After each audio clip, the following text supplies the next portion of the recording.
सर्व मुख्याध्यापक यांचं प्रथमतः मी स्वागत करतो. खरं तर या शाळेमध्ये ज्यांच्या नावाने शाळा ही आहे आणि खरं सांगायचं म्हणजे त्यांच्या वडिलापासूनच काँग्रेस पक्षाशी एकनिष्ठ राहून त्यांनी आजपर्यंत काँग्रेस पक्षाचं कार्य केलेलं आहे आणि काँग्रेस पक्षाचा वारसा पुढे चालवण्याचं काम आता ह्या नवीन पिढीमध्ये आदरणीय आमचे ज्येष्ठ बंधू बसवेश्वरराव मंगनाळे यांनी त्याचं सातत्य ठेवलेलं आहे आणि म्हणूनच त्यांच्या कार्याची दखल घेऊन जिल्हा काँग्रेस कमिटीच्या वतीनं जिल्हा सरचिटणीसपदी म्हणून त्यांना या जिल्ह्याची जबाबदारी त्यांच्यावर दिलेली आहे. आपण व्यक्त केला. धन्यवाद. यानंतर शाळेतील सर्व शिक्षकांना कृपया मी विनंती करतो, कृपया आपण समोर यायचं आहे आणि आजचा जो मुख्य कार्यक्रम आहे ते म्हणजे सन्माननीय श्री मंगनाळे साहेब, नवनिर्वाचित जिल्हा काँग्रेस कमिटी सरचिटणीस यांचा आपण या ठिकाणी शाळेच्या वतीनं पुष्पहार,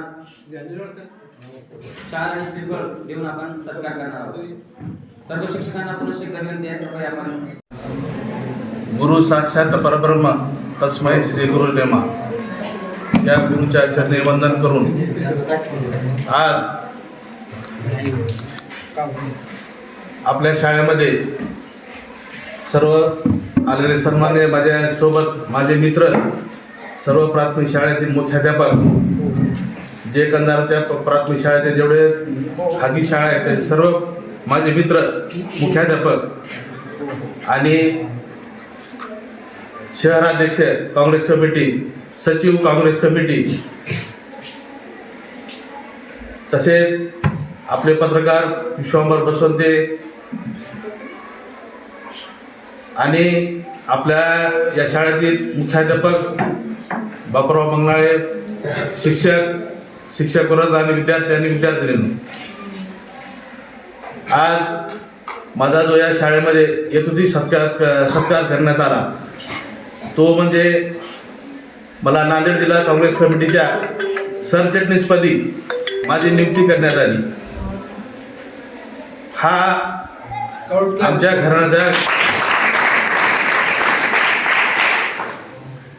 आमच्या या घराण्याचा काँग्रेसचा हा वारसा आहे आणि आमच्या वडिलापासून या काँग्रेसमध्ये आमचे वडील पंचायत समितीचे सदस्य होते, खरेदी संघाचे चेअरमन होते आणि सर्व गोष्टी तळागाळामधून आतापर्यंत आमच्या घराण्यामध्ये ही काँग्रेस पक्षासाठी आम्ही एकजूट आहोत आणि याचा एखादा नवीन चर्चा निर्माण करण्यासाठी मला या काँग्रेस कमिटीवर जिल्ह्यानं सरचिटणीस पदाची जबाबदारी दिलेली आहे. खरंच काँग्रेस पक्ष हा तळागाळातील गोरगरिबाचा पक्ष आहे, सर्व लोकांना घेऊन चालणारा पक्ष आहे आणि आज जरी हे जरी असलं तर आज आपल्याला काँग्रेस पक्षाशिवाय पर्याय नाही आणि जेणेकरून या काँग्रेस पक्षानं माझ्यावर जबाबदारी टाकलेली आहे. आज नांदेड जिल्हा म्हणजे आज सर्व तालुके मिळून या नांदेड जिल्ह्याच्या सरचिटणीस पदासाठी माझी नियुक्ती केलेली आहे आणि जबाबदारी मोठी टाकलेली आहे. पण मला एकच सांगायचं आहे की या काँग्रेस कमिटीला बळ देण्यासाठी मी माझ्या परीनं जेवढं होईल तेवढं प्रयत्न करीन आणि हा काँग्रेस पक्ष वाढीसाठी मी जोमानं कामाला लागेल आणि मी याच्यामध्ये मला माझा नायगावमध्ये आपले खासदार रवींद्र चव्हाण आणि जिल्हा काँग्रेस कमिटीचे अध्यक्ष हनुमंत पाटील बेटमोगरेकर यांच्या हस्ते मला सत्कार करण्यात आला आणि आपला हे जे पद मिळालं वडिलांचे काही पुण्य आहे म्हणून याच्या घराला आज या काँग्रेस पक्षाला हा पद दिलेला आहे आणि ह्या पदाचं मी मान राखून मी काँग्रेस पक्षाशी एकजुटीने एक दिलाने मी काम करेन आणि माझ्यावर जी जबाबदारी जी टाकलेली आहे ती मी पूर्णपणे पार पाडेल आणि मला आज या शाळेमध्ये शाळेचे मुख्याध्यापक यांनी शिक्षक वर्गाने जो माझा जो सत्कार ठेवला त्या सत्काराबद्दल मी सर्व कर्मचाऱ्याचे मुख्याध्यापकाचे मी आभार मानतो आणि एवढंच नाही तर मी काँग्रेस पक्षासाठी मी पुरेपूर 100% मी काम करीन आणि जोपर्यंत तळागाळात हे काँग्रेस पक्ष पोहोचणार नाही तोपर्यंत लोकांना मी हे होणार नाही. पण आज मी आज सांगतो किती जरी झालं तर मी फुरळावर एक उदाहरण देतो की मागल्या इलेक्शनमध्ये फुरळ हा 75% काँग्रेसच्या पाठीमाग आहे. आज असं नाही की काँग्रेस पक्षाच्या मागे कुणी नाही म्हणायचं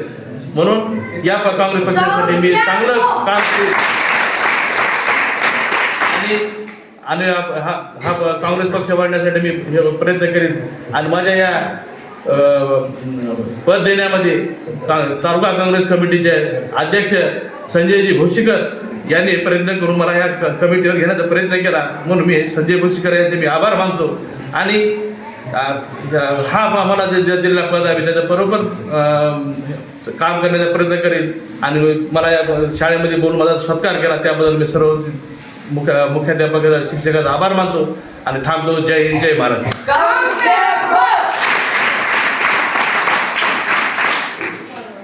धन्यवाद साहेब. बोलावे बरे बोलावे खरे कोणाच्याही मनावर पाडू नये चरे थोडक्यात समजणे थोडक्यात समजावणे शब्दामुळे दंगल शब्दामुळे मंगल शब्दाचे हे जंगल जागृत राहावे जेबेवरी ताबा सर्व सुखदाता पाणी वाणी नानी नासू नये. या ठिकाणी हा आभार प्रदर्शनाचा कार्यक्रम संपला. जय हिंद जय महाराष्ट्र.